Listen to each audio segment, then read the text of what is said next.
follow me on Instagram or are subscribed to the channel and see my post, you know exactly what's coming up. Yes, this is the first video of a little vacuum cleaner haul that I happened upon today with a fellow collector who lives not very far from me. And it actually only began with this beautiful AEG Vampyr 8800 Electronic, but it sort of escalated from there, and I came back with a load more vacuum cleaners. So they will come. There are 5, including this one, before, then there'll be 5 after videos, but obviously there's a few more bits here, so I thought we'd bang all this in the first video, show you it all, slide into a normal before video, and go from there. So, crikey, let's have a look.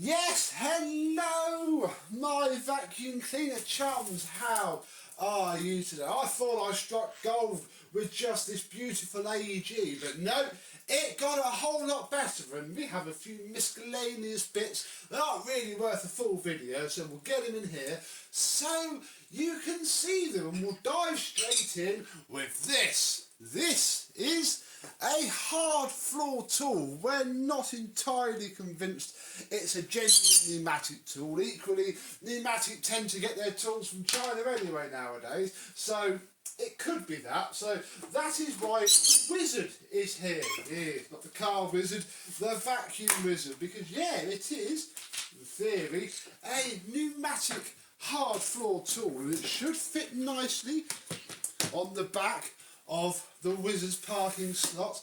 And yeah, I don't really need it, but you know, he was literally going to throw a lot of this out, so I've obviously took it. Let's see it in action and then we'll move on. Now straight away it's a lot nicer of an angle than I thought it would be. I thought I'd be laying down there, but no, it's pretty good indeed. So let's scatter a bit of rice. Obviously we've had to come over to the laminate because this is a hard floor only brush. Turn our pneumatics on.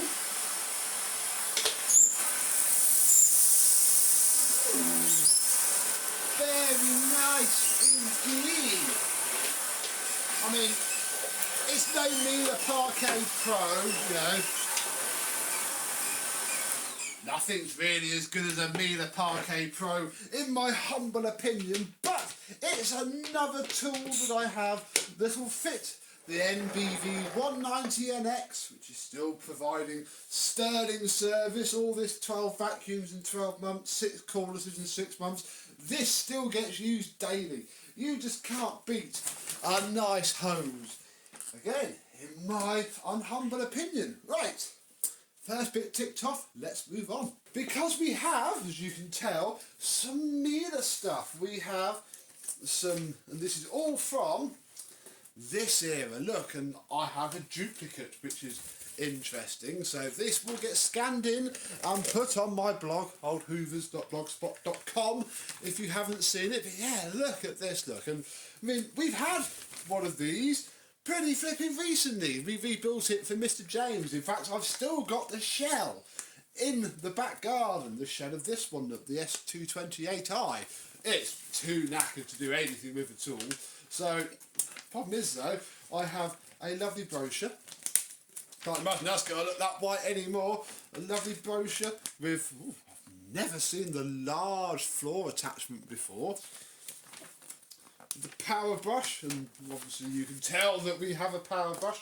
I have an instruction manual set, literally a full suite of paperwork for, well, any of them really. S240i we have to get, or I have to find a collector who has the machine and needs the paperwork once it's scanned in. However, this is pretty amazing, a Miele Electro, and it looks pretty much unused. It has been used because there's a little bit of hair wrapped around, and you can tell on the base plate, but it's not too bad at all. There is the ratings plate.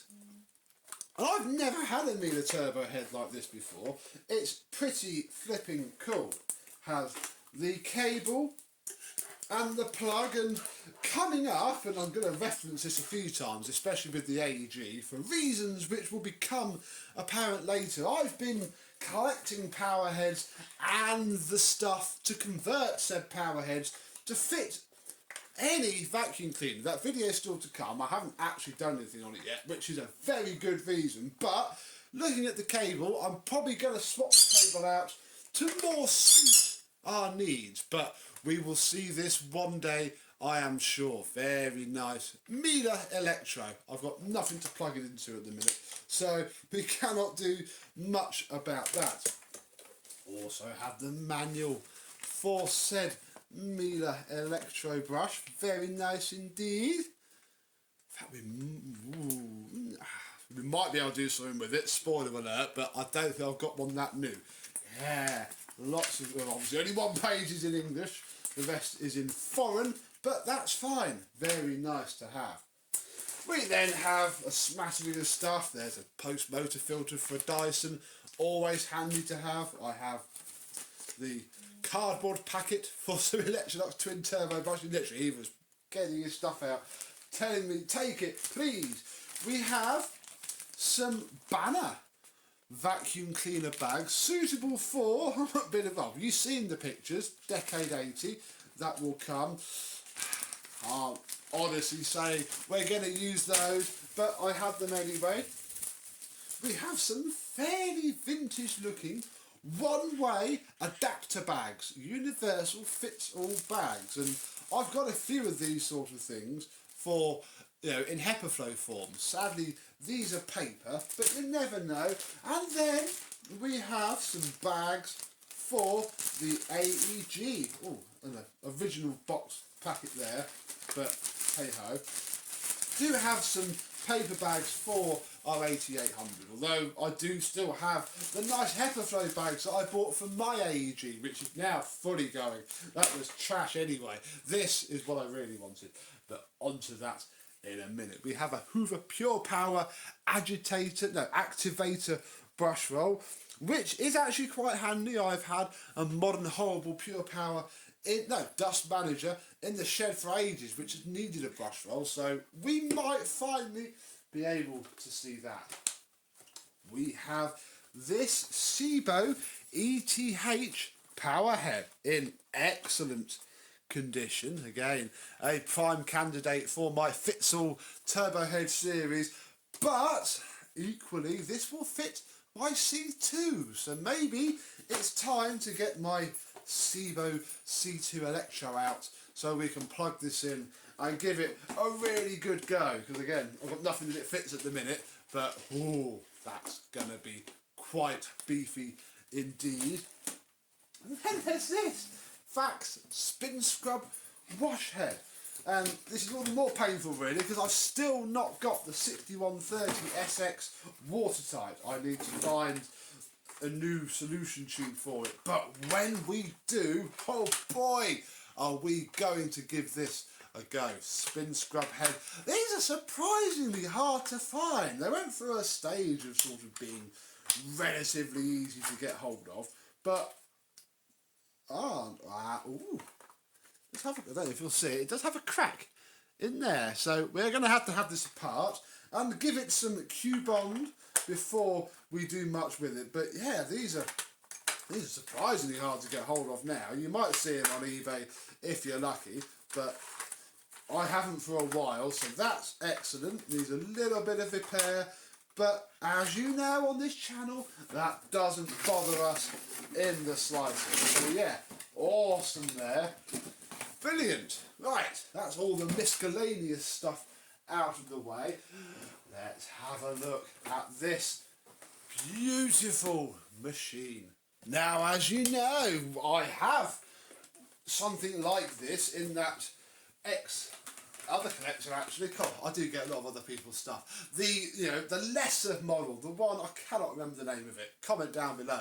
The one with the manual power supply and the wet and dry motor and no original tools. And I've always sort of not been too happy with that. It did its thing. Do have a better motor for it. We may have to get the two together because it's currently in the loft. And I'm far too excited to go out there now. This is the top of the line 8800 Electronic in pretty much mint condition. All that plastic, look, metallic fleck and all. It's going to machine polish up absolutely beautifully. Inside of here we have, and actually this is a bit older than my one because my one, the tools are under the back door. This is how I remember AEG from when I was a kid, although more grey and older. Tools on the top. We have ourselves a mint upholstery tool, very little use there. We have ourselves a, it is mint, but it's been stored for a while, so that might have to go in boiling water. Dusting brush there, and you can always tell the use of vacuums had by its crevice tool. Not too horrific really, seen worse, that could be scrubbed down to there and I'd still be completely happy with it. Oh my goodness, this is beautiful. You go that way round. Excellent. So we have all three, back when they used to come with three and not two, small tools. Under here we have one of those paper bags fitted, fair enough, we shall sort that out anon, with a filter in there. It is utterly mint. This is all I was going to buy really after that big picture you've seen. Jumped at the chance. I do owe him, I put some money his way, and I owe him a Turbo Master refurb, so don't let me forget that. Of course we'll do a before and after on that when it arrives, but for now we have this. But all gets rather more exciting because this is the version with the handle controls on and off and slidey speed control. It has had a little bit of use. It's certainly, a bit worn. We have a telescopic extension one, very, very nice, very Miele-esque, but I suppose there's only really so many ways you can make an electronic one. It's got a little bit of a wobble. Must be where Dyson got theirs from. They must have looked at the market at about this time when they were starting the research and development and went, oh, we'll borrow that. And then we have ourselves a Rotosoft 4000 turbo head.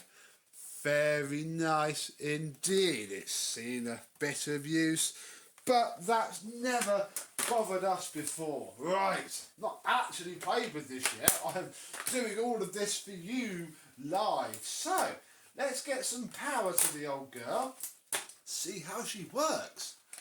But not before looking at again, every AEG we've had, from those older black lines to the green one to my red one to this one, has a square Legrand plug with some paper stuck in there. Not quite, must have been that cardboard outer that plugs came with. Let's just have the screws put through that. But yeah, every AEG I've had has come with a Legrand plug. Oh, and my Electronic 608 also has it. It's because it sits in the Euro specified plug hole. If this was a bigger plug, it would have to sit there. Obviously the top ones have to sit in there as well. And the Legrands are just perfect. Right, enough being sidetracked. Let's get it plugged in. The power is on the plug, and we can turn this on here. That's all the cable. That's a short cable. There. Obviously, as with other fully electronic vacuum cleaners that I and others have shown you, the magic really happens. Right, let's take the hose end off for a second. Here, because we turn it on, and then nothing happens because, in fact, I'm wondering, might have to play with this. That could be just for the power head. Yeah, I think that's the brush roll on and off. So we'll stick to this.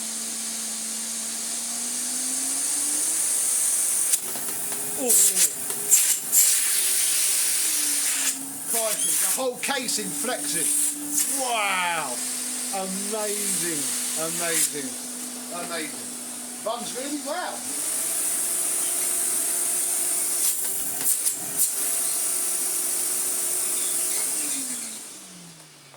Nothing wrong with that motor. And after botching by accident the motor on my other one, I think we're just going to leave that the heck alone when I have this all apart to give it a clean and a polish. However, the Rotosoft runs on its own with the power switch on. This has seen a bit of use.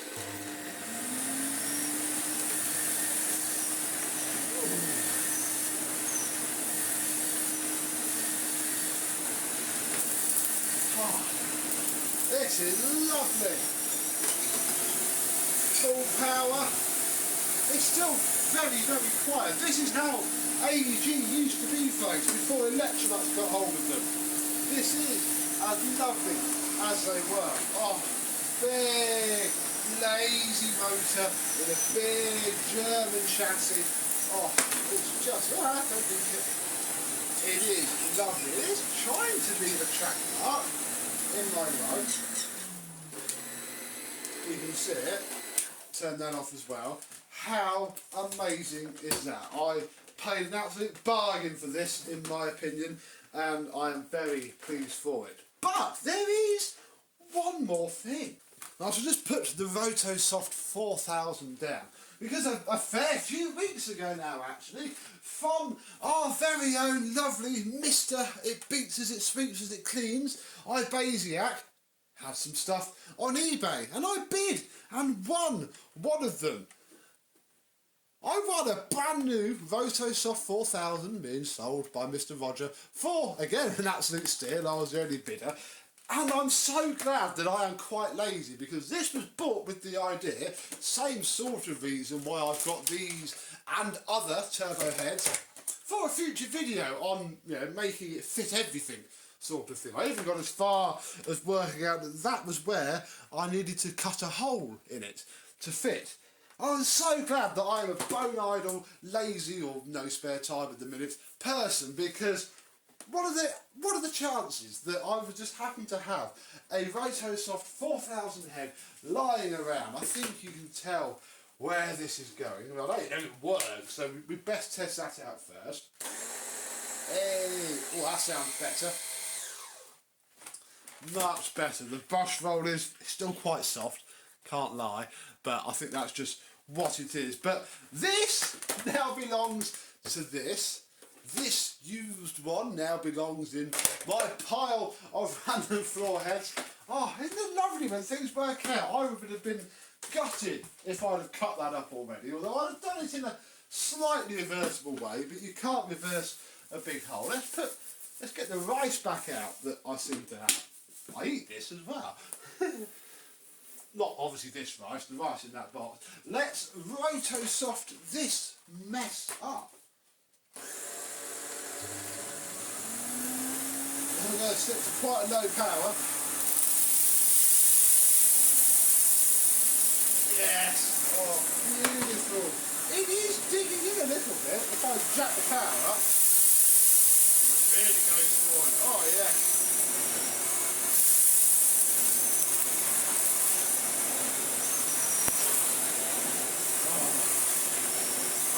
Amazing. Yeah, it is trying to move, giving it a good effort.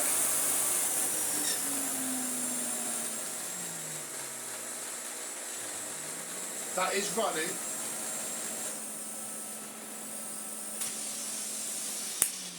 $250 watts at its minimum. Can I click it?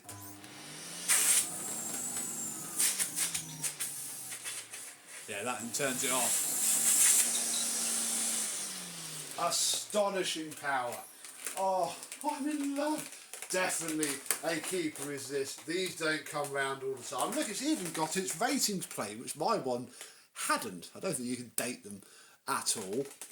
Oh, and we'd best also quickly check the microfilter, which sits under here.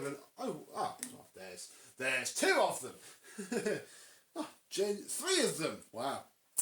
Probably won't leave 3 in there. That won't be doing the airflow the best of good, but I think I'm going to leave this one out and then wash it because it's not too bad. I think we'll just fit one back. I'm not a huge fan of doubling up on exhaust filters. If you see my Electronic Dolphin video, they should have had like 2 or 3 in them. Not a huge fan of that. Obviously, I'm not somebody who's allergic to dust really anyway, so I don't need it. And knowing how finicky these motors are, I just don't want to risk it really. We'll pop that back in there. Probably not going to make much difference. Doesn't do anything without the hose. So if you ever find one of these, you've then got to find the hose. Nice 3-pin hose. Very flexible, very nice. Million times better than my Sensortronic one.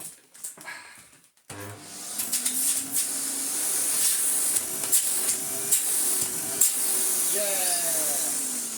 Fantastic. I shall pop these. Probably where that bit of cardboard came from. They all go in there. So we shall pop these back in here for now. Keep the paper bag in it until it's been refurbished. Like I say, it doesn't. I don't think it needs refurbishing from a cleaning it out point of view, but it is a lot easier to machine polish all the plastic when it's in bits and you don't run over stuff like that or catch stuff like that. It's always much, much better. Oh, I am so happy to have this. Oh, do like me big German vacuums, you know that. I remember these from, well, not this particular one, but this sort of cleaner from my childhood. And now I have what I would say is a pretty decent example of one indeed. Turn that off. Oh, fantastic. In fact, we'd best check the cord rewind, hadn't we? Because that could have been a bit of an Achilles heel. But again, I do have a spare. I've seen worse. I think we can sort that out by just looping the cable around once or twice and then putting the reel back in. That sometimes gives it tension, but you don't want to go too hard with that because you can go the other way and pull the spring off. I am in love, ever so happy. Keep wondering what this is, but I think that's just a blanking plate for the electronic speed control. We can probably hack both in, but there's no point keeping this beautiful. All of the writing is in excellent condition, so I'm probably just going to leave this bit alone, not polish it at all.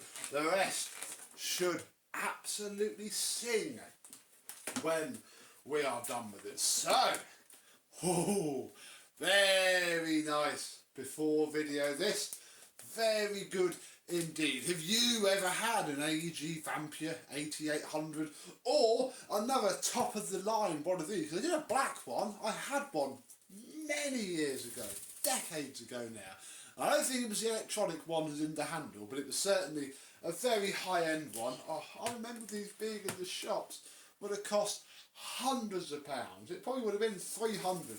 And back in the mid-90s, that was a big thing. Big thing indeed. Sort of the same as Dyson trying to charge £700 for what is essentially a facelifted V10 nowadays. But hey, not worried about that now. Ooh. Thank you very much for watching. I hope you have enjoyed, and I, definitely this, will see you soon. Bye bye.